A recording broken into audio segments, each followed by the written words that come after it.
चादा।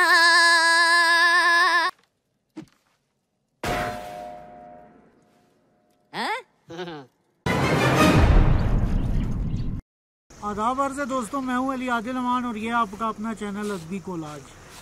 दोस्तों हमें हमारे बहुत प्यारे भाई आतिफ साहब ने कश्मीर यात्रा कराई है इन 2 दिनों में। तो यहाँ पे हम कुछ नीम अदीब शगुफ़े इकट्ठे हुए, तो हमने सोचा कि आपसे मुलाकात हुए काफ़ी अरसा गुजर गया, तो थोड़ी गैर अदबी बातें कर ली जाएं। मेरे साथ शुएब मंसूर मौजूद हैं, एमफिल इंग्लिश के स्टूडेंट हैं। इसके अलावा किताब बीनी का शौक़ रखते हैं और उर्दू लिटरेचर, पंजाबी लिटरेचर, खुसूसन इनका जंग से ताल्लुक़ है, तो अपने इलाके के शुअरा को प्रमोट करने के लिए काम करते हैं। इनके साथ फैसल मौजूद हैं, मोहम्मद फैसल। सोशल मीडिया पर ये फैसल बनी के नाम से इनकी आईडी मौजूद है। ये अपनी तहरीरें भी लिखते रहते हैं और अफसाना निगार भी हैं और दरस व तदरीस से इनका ताल्लुक़ है।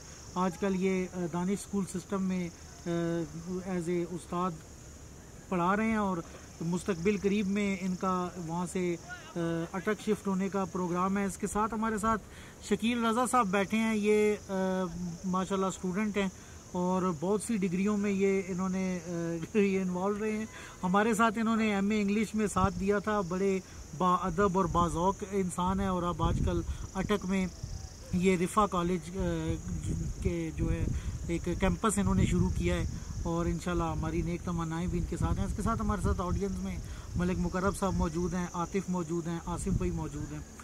तो गुफ्तगू का सिलसिला अगर हम फॉर्मली, तो आप देख रहे हैं हमारी इनफॉर्मल सी सेटिंग है, तो हम बस गपशप ही लगाएंगे शुएब साहब से, फैसल साहब से, शकील साहब से। तो पहला सवाल मेरा जो है वो ये है कि अदब यानी लिटरेचर क्या है इनकी नज़र में। ये तीनों माशाल्लाह कारी हैं और किताब बीनी का शौक़ भी रखते हैं और अदब से मुंसलिक भी हैं। शकील रज़ा साहब खुद भी शायरी करते हैं।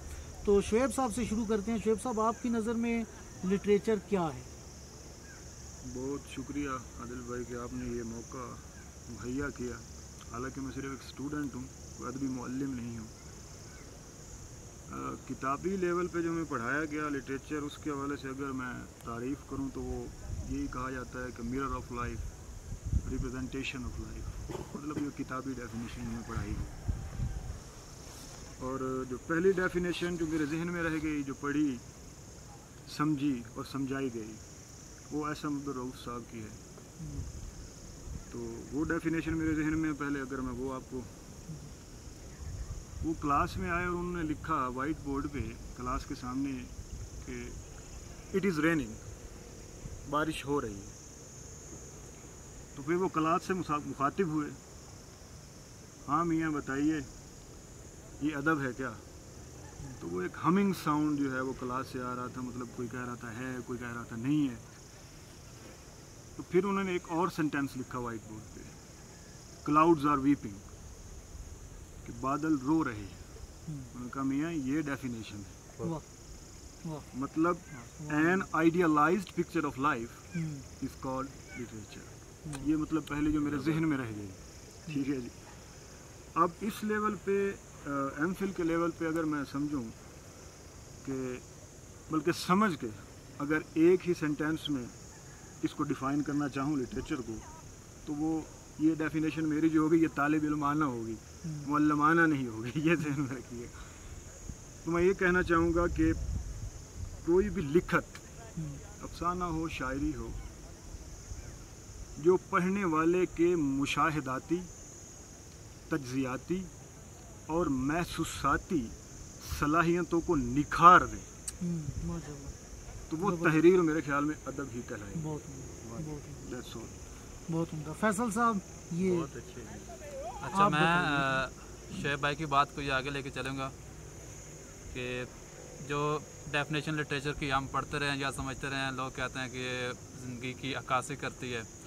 तो उसमें अब एक सवाल ये उठता है कि ज़िंदगी की अक्कासी एक आपको पोर्ट्रेयल दिखाया जाता है, उसमें भी हो सकती है, एक स्टेज ड्रामा दिखाया जाता है, उसमें भी हो सकती है। इवन कि आपके जो बसों में आके जो आपको मुख्तलिफ़ तरीक़ों से कायल करते हैं अपनी चीज़ें बेचने के लिए, तो ज़िंदगी की अक्कासी एक तरह से वो भी कर रहे होते हैं। तो अदब की हमने एक क्लियर ड्रा लाइन खींचनी बहुत ज़रूरी है। तो उस हिसाब से मैंने जो अपनी डेफिनेशन मैं समझता हूँ वो लिटरेचर है लिंग्विस्टिक एक्सपेरिमेंटेशन। कि अदब जो है वो उसका बेसिकली ताल्लुक जो अल्फाज के साथ है, ठीक है। लिंग्विस्टिक एक्सपेरिमेंटेशन से मुराद ये है कि आप जो एक ग्रास रूट लेवल पे बोली जाने वाली ज़बान है, ठीक है, उससे मावरा करें, उससे थोड़ा सा उठाएं ताकि ये अदब जो है वो एक गैर महफूज और गैर ज़िम्मेदार हाथों में ना आए, ठीक है, एक ख़ास लोगों के हाथ में रहे।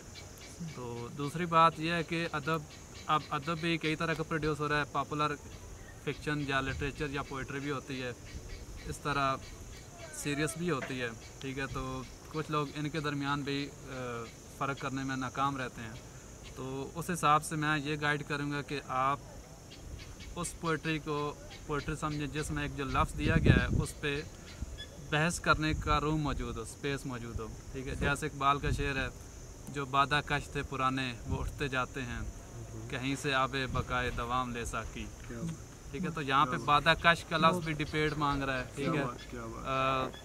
साकी भी डिबेट मांग रहा है, ठीक है। आबे बकाए दवाम का लफ्ज़ भी डिबेट मांग रहा है, ठीक है। तो यहाँ पे मुराद साकी से मुराद साकी नहीं है, आप इसको कई किस्म के पैराओं में रख के इस पर बहस कर सकते हैं। तो अदब मेरे नज़दीक यही है कि जब आपका मिसरा या शेर मुकम्मल हो तो उसके बाद देयर शुड बी एक नॉन स्टॉप डिस्कशन वहाँ पे खुल जानी चाहिए। तो ये एक अदब है।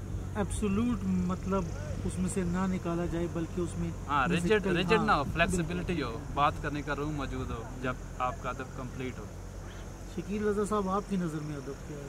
बिस्मिल्लाहिर्रहमानिर्रहीम, अल्लाहुम्मा सल्ली अला मुहम्मद व अला आलि मुहम्मद। इख्तलाफ आला ज़र्फ़ लोगों के लिए इस्लाह और कम ज़र्फ़ लोगों के लिए नफ़रत का बायस है। हम जो बातें हमने इधर बैठ के शुरू की हैं उससे बहुत से लोगों को इख्तलाफ होगा। तो मेरी गुजारिश ये है कि इन दीवानों से इख्तलाफ करके इनकी और अपनी इस्लाह कीजिएगा, इनसे नफ़रत ना कीजिए।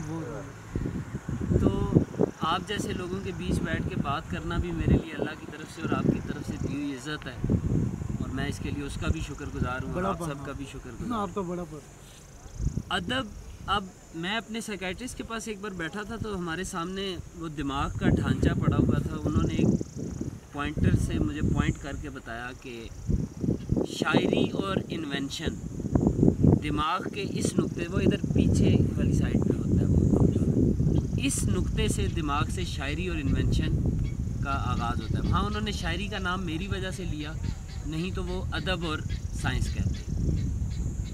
अब मेरी अपनी इसकी आगे वो परसेप्शन है कि शायद शायरी और ये अदब आसान नहीं है, लेकिन हम जैसों को आसान लगा तो ये कर लिया। इन्वेंशन की तरफ हमारी उम्मत में से किसी ने जाना गवारा नहीं किया, क्योंकि वो ज़रा मेहनत तलब और लगन वाला काम है। तो हम बहैसियत कौम और उम्मत मेहनत और लगन से ज़्यादा बच के निकल जाएं तो वो रास्ता अपनाते हैं। अब आते हैं अदब क्या है। मेरे जैसे बेअदब इंसान से आप ये सवाल करेंगे तो वो कोई जवाब दे नहीं सकेगा, लेकिन फिर भी मैं कोशिश करता हूँ। साइंस कुदरत के असूलों को समझ के उसकी बुनियाद, कुदरत के असूलों को बुनियाद बना के इंसान की फलाह की कोशिश है, और अदब उन कुदरत के असूलों का जो इम्पैक्ट इंसान के ऊपर होता है उसके जवाब में जो उसके महसूसात, मेरे एक दोस्त ने कल रात लफ्ज़ इस्तेमाल किया, महसूसाती चाशनी, मुझे बहुत कमाल लफ्ज़ लगा, मेहरबानी। महसूसाती चाशनी अगर आप उसके ज़रिए से नेचर के असूलों को एक्सप्लेन करेंगे तो वो अदब है, और अगर कुदरत के असूलों से एक्सपेरिमेंटल और थ्योरेटिकल वे में लेबॉर्ट्री और अपने जहन में करेंगे तो वो साइंस है। ये मुख्तसर सा मेरी तरफ से। बहुत उम्दा। ये देखिए ना, हमें साइंस के लिबादे में ओढ़ कर जो है वो अदब की डेफिनेशन के अदब दे हाँ या अदब के लिबादे में लपेट कर साइंस दे दी। देखिए कितनी खूबसूरत बात है। इसी से निकलता हुआ एक दूसरा सवाल है। पहला सवाल तो हम अमूमन ये पूछते हैं कि लिटरेचर क्या है। अच्छा, फिर आजकल के दौर में, मटेरियलिस्टिक दौर में और साइंस के दौर में, तो मतलब के तजर्बात के दौर में, ईजादात के दौर में, जैसे इन्होंने कहा, फिर अगला सवाल ये आता है कि अदब या लिटरेचर क्यों पढ़ा जाए, हमारी नई नस्ल क्यों पढ़े लिटरेचर भाई, क्यों? मतलब वो क्यों ना सिर्फ इंजीनियर बन जाए या सिर्फ जो है वो डॉक्टर बन जाए या आर्मी में चली जाए या व्हाटएवर साइंटिस्ट बन जाए, इजादात की तरफ चली जाए, वो साथ लिटरेचर पैरेलल क्यों ना पढ़े? या लिटरेचर बजाते खुद एक अलग से सिंफ है या इसके साथ चलते हुए भी उसको पढ़ा जा सकता है? तो आप शुएब साहब आपसे शुरू करते हैं, लिटरेचर आपकी नज़र में क्यों पढ़ना चाहिए हमारी यूथ को स्पेशली, और वैसे बिलअमूमी तौर पर जो है ये आदिल भाई बड़ा दकीक किस्म का सवाल है आपका, और मैं कोई इतनी उम्मीद निगाहें तो नहीं रखता कि मैं इसका जवाब दे सकूं। बहरहाल अगर एक ही मिसरे में या एक ही फ़िक्रे में मैं जवाब देना चाहूँ तो वो इस तरह होगा कि अदब पढ़ना या किताब पढ़ना इसलिए ज़रूरी है क्योंकि अदब और किताब दोनों इंसान को इंसान से, इंसान का इंसान के साथ जो ताल्लुक़ है, इंसान का कायनात के साथ जो ताल्लुक़ है, और इंसान का जो खुदा के साथ ताल्लुक़ है, इसकी वजाहत ये अदब और किताब दोनों मिलकर करते हैं मेरे हिसाब में। मेरे ख्याल से ये इस चीज़ बहुत ज़बरदस्त, बहुत खूबसूरत जवाब। फैसल साहब आप इसमें कुछ इजाफा करना चाहें? इत्तेफाक? अच्छा बिल्कुल, मैं ये मेरा पसंदीदा तरीन मौज़ूआत में से एक मौजू है मौजूदा जनरेशन और डिजिटलाइजेशन। तो देखें, एक लफ्ज़ इस्तेमाल होता है ओरेशिया, एक होता है लिटरेचर। लिटरेचर जो लिखा जाने वाला सरमाया होता है जो कौमों के थ्रू नस्लों से आगे मुंतकिल होता है, और ओरेशिया वो होता है जो बचपन में मतलब माँ बाप अपने ज़बानी बच्चों को मुंतकिल करते हैं। तो पहले ये होता था कि ओरेसी चलती थी कि बच्चे अपने बड़ों से फ़ारग टाइम में, क्योंकि बहुत फरागत होती थी लोगों के पास, तो वो अपने सकाफ़त को, अपने कल्चर को, अपने अतवार को मुंतकिल करते थे, अपनी आदात को पूरा जो है ना एक लेगेसी दे के ना बच्चों को ग्रो अप किया जाता था। फिर जब थोड़े बच्चे बड़े होते थे तो उनको मुख्तलिफ डाइजेस्ट से वास्ता पड़ता था, क्योंकि डिजिटलाइजेशन नहीं थी, सोशल मीडिया नहीं था, यूट्यूब नहीं थे, तो लोगों को टाइम स्पेंड करने के लिए बहुत से जो जवान थे वो किताबों का सहारा लेते थे। तो अदब का जो काम है वो आपके एक सकाफ़त को, कल्चर को, आपकी तारीख़ को, आपके अतवार को महफूज करना है, ठीक है। अब अलमिया ये है कि माँ बाप के पास बच्चों को देने के लिए टाइम नहीं है, ठीक है, उनको अपने बारे में बताने के लिए टाइम नहीं है। तो जब छोटा बच्चा होता है तो वो गेमों के ज़रिए ग्रो अप करता है, जब थोड़ा सा बड़ा होता है तो वो टिकटॉक और स्नैक वीडियो और ये जितना भी गंद बला इकट्ठा हुआ है जिसमें तख्लीक या क्रिएटिविटी 10 से 15 सेकंड के बाद ख़त्म हो जाती है, ठीक है। यानी तख्लीक का इतना रूम रह गया है कि बच्चे ने 15-10 सेकंड में एक चीज़ क्रिएट करनी है, ठीक है, उसके बाद उसने नई किसी चीज़ की तरफ निकल जाना है। तो मेरे हिसाब से अदब जो है वो आज की जो नस्ल नौ है उसके लिए इंतहाई ज़रूरी इसलिए भी है ताकि उस तक करेक्ट और आप कह लें कि एक रिलायबल तारीख़ पहुँचे, रिलायबल विरसा उसको मिले, और अपनी वो सकाफ़त से, अपने आबा अजदाद से, अपनी पूरे कल्चर से उसको एक आगाही मिले। तो ये लिटरेचर का एक बहुत बड़ा फंक्शन है जो कि बहुत आप कह लें कि पूरी तरह से निगलेक्ट किया जा रहा है। सुभान अल्लाह। अब आप हमें ज़रा शकील साहब साइंस के लिबादे में लपेट के ये बताइए कि इस मटीरियलिस्टिक दौर में लिटरेचर जो है उसकी क्या अहमियत है और उसको क्यों पढ़ा जाए? साइंटिफिक और लिटरेरी चाशनी को यकजा कर बहुत मेरे ख्याल में बच्चों को अदब नहीं पढ़ना चाहिए। अच्छा, सिवाय एक कंडीशन के बाद कि आप बच्चों को पहले बाअदब बनाएं फिर अदब पढ़ाएं। नहीं तो आप मेरे से बेहतर जानते हैं कितने अदबी लोग अपनी निजी महफिलों और निजी दफ्तरों में कितने बेअदब हैं। क्यों? बाअदब बनना पहले है फिर अदब पढ़ना है। वो एक शेर था कि मकाम इंसान पे मैं फाइज हो नहीं पाया, मेरी नीयतों में अभी तक खुदा नहीं आया। पहले हमारे बच्चों की नीयतों में खुदा डालो, फिर अदब पढ़ाओ, साइंस पढ़ाओ, कुछ पढ़ाओ, वो पढ़ेंगे और वो कमाल होंगे। नहीं तो निजी महफिलों में बाअदब लोग जितने बेअदब होते हैं, अफसोस होता है कि यार ये क्या अदब की बदनामी होती है। हाँ। साइंस, इन्होंने एक बात की, क्रिएटिविटी की, तो हालांकि साइंस समझा जाता है कि माइंड का कोई ऐसा काम है जो 2 + 2 = 4, क्योंकि मैथ्स को जैसे मदर ऑफ ऑल साइंसेस कहा जाता है, तो हमारे यहाँ मैथ को समझा जाता है कि जैसे कैलकुलेशंस का नाम है। हालांकि मैथ इटसेल्फ बहुत बड़ा आर्ट है, साइंस इटसेल्फ बहुत बड़ा आर्ट है। हमारे यहाँ तकसीम हो चुकी है कि जिसने आर्टिस्ट और आर्ट वाला काम करना है वो सोशल साइंसेस में चला जाए, अदब पढ़े, हिस्ट्री पढ़े, इस तरह के मज़ामीन पढ़े। जिसका साइंटिफिक माइंड है वो साइंस में चला जाए, फिज़िक्स पढ़े, मैथ्स पढ़े, जिसकी आजकल मौजूदा शक्ल है आर्टिफिशियल इंटेलिजेंस। शायद बल्कि यहाँ मैं थोड़ा सा वक्त ज़्यादा लूँगा, 2 साइंसदानों की मैं तारीफ़ करना चाहूँगा और फिर मैं जॉन एलिया पे आऊँगा, तो फिर आप कनेक्शन देख लेंगे साइंस और अदब का।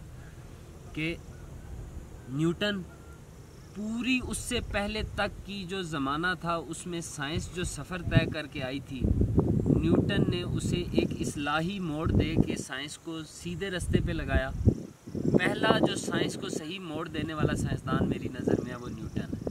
दूसरा पिछली सदी में आया आइंस्टाइन। उसने न्यूटन और उससे पिछलों और उससे अगलों की लाई हुई साइंस को एक और बेहतरीन मोड़ दिया जो कि बेहतरी की जानिब था। उसने मोड़ दे के साइंस को इस तरफ लगाया जिसकी आज ये शक्ल है आर्टिफिशियल इंटेलिजेंस। आर्टिफिशियल इंटेलिजेंस में एक बहस चल रही है कि आर्टिफिशियल साइंटिस्ट, इंटेलिजेंस के साइंटिस्ट जो हैं वो समझते हैं कि 2 तरह की आर्टिफिशियल इंटेलिजेंस है। एक ये कि इंसान के सारे काम ये करना शुरू कर दें, और दूसरी तरफ जो कि काफ़ी हद तक अचीव भी हो चुके हैं, दूसरी तरफ आर्टिफिशियल इंटेलिजेंस की जो पीक है वो ये कहती है कि एक ऐसा रोबोट या इंसान बना दिया जाए जो इंसान से बेहतर हो। मैं यहाँ कोई मजहबी बात नहीं कर रहा, लेकिन इंसान अशरफुल मखलूक़ात है और इंसान की तख्लीक इतनी कमाल नहीं हो सकती कि वो अशरफुल मखलूक़ात से ऊंची कोई मखलूक बना दे। अपने से कमतर मखलूक बना सकता है, अपने से ऊंची नहीं बना सकता। नहीं तो कायनात की वो सुपर नेचुरल फोर्स जिसे हर कोई मानता है वो चैलेंज हो जाए। अब अदब में एक ऐसा मोड़ दिया जॉन एलिया ने। जॉन एलिया ने एक्सट्रीम की फीलिंग्स को इंतहाई सादा अल्फाज में दुनिया तक पहुंचाया। आप देखें इकबाल, मीर, गालिब, इन सारों ने शायरी उसी तरह की जैसी उस दौर में चल रही थी। जॉन ने न्यूटन और आइंस्टाइन की तरह अदब के रुख को मोड़ा, और आज लोग हज़रत जॉन, सैयद जॉन एलिया रहमतुल्लाह अलैह, चाहे उससे इख्तलाफ भी रखते हैं, लेकिन अब उसकी जॉन एलिया साहब की उनकी इज़्ज़त करना शुरू हो गई। तो आप अगर अदब में आएँ, आप साइंस में आएँ, सबसे पहले बाअदब होके आएँ, फिर अदब पढ़ें और साइंस पढ़ें, नहीं तो ना पढ़ें। और अगर पढ़ें तो इस कमाल का पढ़ें कि आइंस्टाइन और जॉन की तरह अदब को और साइंस को नया रुख दे जाएं। ये कमाल आप हासिल कर लें तो करें, नहीं तो ना करें। इस ज़िमर में अगर आपके पास कोई जॉन साहब का शेर हो, जॉन साहब का शेर जो आपके इस पॉइंट को स्ट्रेंथन करे। जी, जॉन साहब ने एक शेर में कहा कि ये लड़की फाका का शोर भी यहाँ तो जाज़बियत, हाँ, यहाँ तो जाज़बियत भी है दौलत ही की परवरदा, यहाँ तो जाज़बियत भी है दौलत ही की परवरदा, ये लड़की फाका कश होती तो बदसूरत नजर आती। यहाँ कोई मार्क्सिस्ट बैठा हो तो ये चूम ले आपका, मार्क्सिस्ट बैठा हो, हकीकत है, क्योंकि कमाल का है। मतलब मुझे भी गिला यही है कि जॉन साहब को बहुत सारे हमारे मुफक्करान हैं, और मैंने ये पढ़ा, किसी आर्टिकल में पढ़ा, जॉन साहब की शायरी को उन्होंने जो है ना वो एक ख़ास नज़रियाती डब्बे में बंद करने की कोशिश की। मतलब वो ये है कि वो सिर्फ अब्सर्डिज़म और नहलिज़म के ज़ुमरे में रखते हैं, जो कि मेरे ख्याल में ज़्यादती है। बाकी मैं तालिब इल्म हूँ, इख्तलाफ भी हो सकता है, एतराज़ भी हो सकता है, और तनकीद भी की पता नहीं मेरे कैमरामैन भाई के पास इतना वीडियो बनाने का इतना लंबा रूम है या नहीं लेकिन क्योंकि हम जरा, मैंने कहा था कि अदब भी और बेअदब भी से भी नीम अदीब से शगूफे हैं हम। तो जाते जाते शुएब साहब के हवाले से इनसे थोड़ा सा एक, क्योंकि इनके साथ मोहब्बत की एक बहुत बड़ी वजह ये भी है कि ये लोकल लिटरेचर को जो है वो काफ़ी अपनी अदबी बैठकों में और हमारे साथ मिल के भी तो ये प्रमोट भी करते हैं और उनकी हौसला अफजाई करते हैं। तो इनसे इस हवाले से थोड़ा अगर ये हमें कई अपनी महफिलों में जो है वो आबिद अली आबिद तमीमी के का कलाम जो है वो सुनाते रहते हैं, और मैं कई दफ़ा उसको अपने जहन में कंपेयर करता हूँ कि वो किसी भी बड़े दुनिया के किसी भी पिलर ऑफ मतलब लिटरेचर है उनसे काम नहीं होता। लेकिन ये हम लोगों की खैर क्या कहिए, ये हम लोगों की बदकिस्मती ही अब हम कह सकते हैं इसको, अगर साइंसी तर्ज में ना लिया जाए तो कि है कि हम लोग कदरदान नहीं हैं शायद उस तरह की। तो शुएब साहब से हम गुजारिश करेंगे कि जाते जाते एक आबिद अली आबिद तमीमी साहब की छोटी सी पहले तो लफ्ज़ लोकल जो है ये खुद ही बड़ी तनकीद है। लफ्ज़ लोकल जब कह दिया जाता है ये भी बड़ा हमारे माशरे में ये भी मसला है। बाकी आफ्ताब इकबाल साहब ने अपने प्रोग्राम में बहुत सारे हमारे जंग के जो हैं बड़े, वो साफ़त की दुनिया के हैं, अदब की दुनिया के हैं, इवन साइंस की दुनिया की जो बड़ी बड़ी फिगर्स तो गुजरी हैं और हयात भी हैं, उनका नाम वो ले चुके हैं। मैं दोबारा नाम नहीं लेना चाहता, यूट्यूब पे वो सारी वीडियो पड़ी हुई है। लोकल लेवल पे मुझे थोड़ा सा दुख भी है और परेशानी भी होती है। और ये मैंने डेफिनेशन में लफ्ज़ इस्तेमाल किया ना, निखार, ये बेसिकली उसकी वजाहत है जो मैं कर रहा हूँ। निखार किस तरह आता है, वो जो निखार मैंने डेफिनेशन के एंड पे लफ्ज़ निखार, यही वो निखार है कि अदब पढ़ने से और कुछ उस्ताद ऐसे मिले जिन्होंने ये निखार पैदा किया या दिया, मुहैया किया कि जिन चीज़ों को हमने सरसरी समझा, आर्जी समझा, अदब ने और इस्ताद ने मिल के उसकी तरफ ऐसी एक तवज्जो दिलाई कि यार वो एक संजीदा अदब और संजीदा पहाड़ एक किस्म का खड़ा हो गया हमारे सामने। सुभान अल्लाह। कि यार इसको तो वैसे अब मज़ीद वजाहत करूँ निखार की, वो ये है कि जिन चीज़ों पे शायद मुझे हंसी आती हो, अब उन चीज़ों पे मुझे रोना आता है। सुभान अल्लाह। ये उस निखार की बड़ी डेफिनेशन है जो मैं समझता हूँ। ये सुनिए, बाकी लोकल लिटरेचर में हमारे यहाँ जो है वो बहुत सारे शोरा आए हैं। यासीन साहब हैं जो गुजर चुके हैं, मरहूम हैं। रियाज साहब हैं, हाशमी साहब का नाम है, आकिब सतियानी अभी हयात हैं, शाह मोहम्मद दानिश साहब फौत हो चुके हैं, हसनी, बहुत सारे नाम हैं मतलब। लेकिन मुझे जो है ना ज़्यादा रग़बत रही वो आबिद हुसैन आबिद तमीमी साहब से, क्योंकि इनकी शायरी मुझे ज़्यादा छू गई। मतलब वो महसूसाती चाशनी जो है वो इनकी शायरी में मुझे नज़र आई, क्योंकि इन्होंने सिर्फ एक रोमांटिक पराये में नहीं रखी, इन्होंने इर्द गिर्द जिस आबो हवा का, जिस हवा का वो हिस्सा रहे, जिस हवा में वो सांस लेते रहे, उसको भी पोर्ट्रेट किया। अब वो हवा जो है वो सकाफती भी है, वो हवा मुआशी भी है, वो हवा सियासी भी है, वो हवा मजहबी भी, इलाकाई भी है, बैनुल अक़वामी भी है, फिक्री भी है। तो वो उन्होंने पोर्ट्रेट किस तरह किया वो मिसाल मैं दे देता हूँ। चंद लाइनें हैं, चंद मिसरे हैं उनके, वो मैं अगर बोल पाया तो जी। मतलब इनमें अब इन लाइनों में अब रंग देखेंगे, मतलब सिर्फ रोमांस नहीं है, रोमांस की तो बात छोड़ें,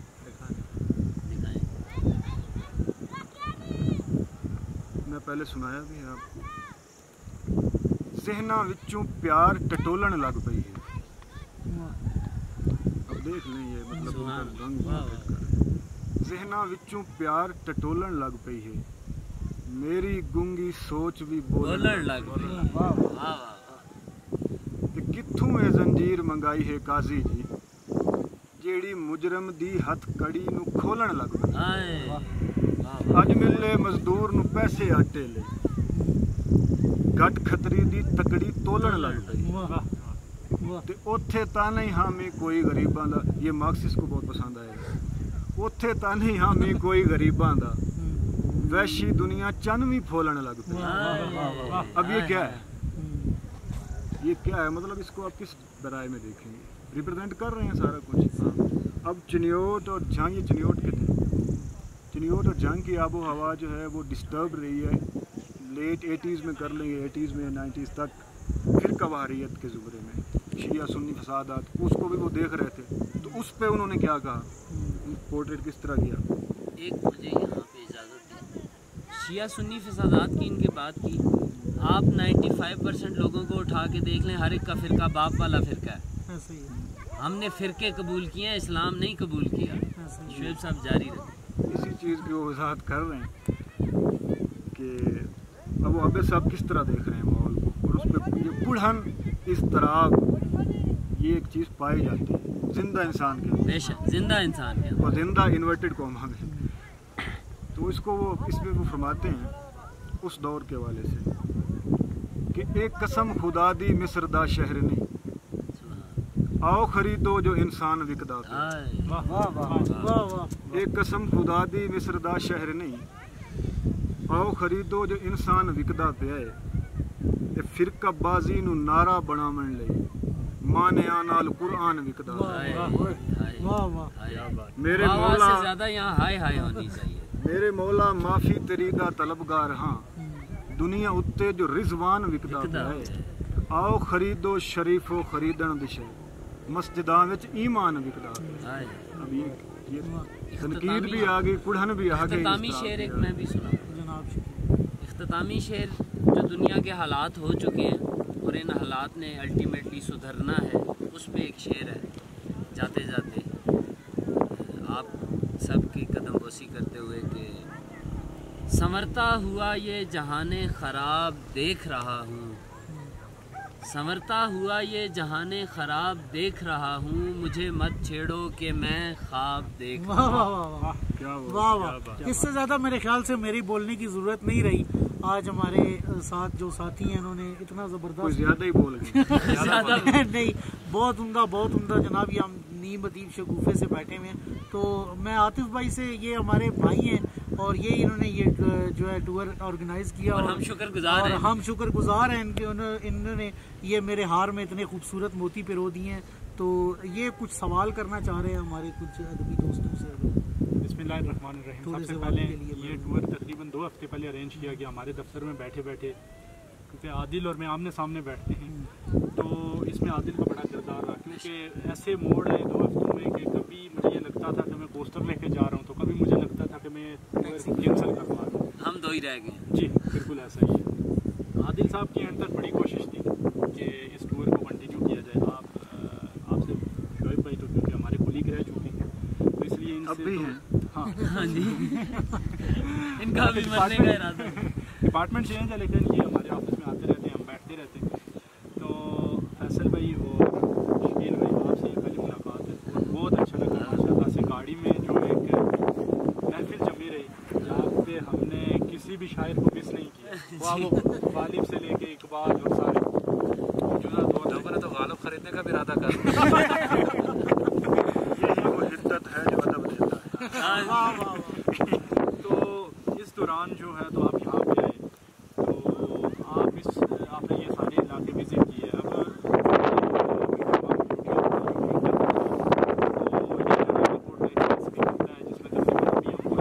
के मुकाम पे मौजूद हैं। कल हमने कराटा पार्क जो जगह थी उसका विजिट किया।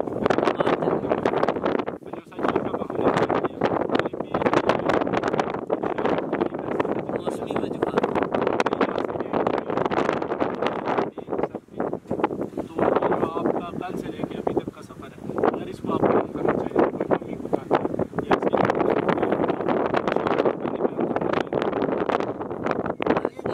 इन जैसा मेजबान और ऐसा समा, आईना तुझे तेरी खबर दे ना सकेगा, आ देख मेरी आंख से तू कितना हंसी। वाह वाह वाह। जनाब इसके बाद बोलने का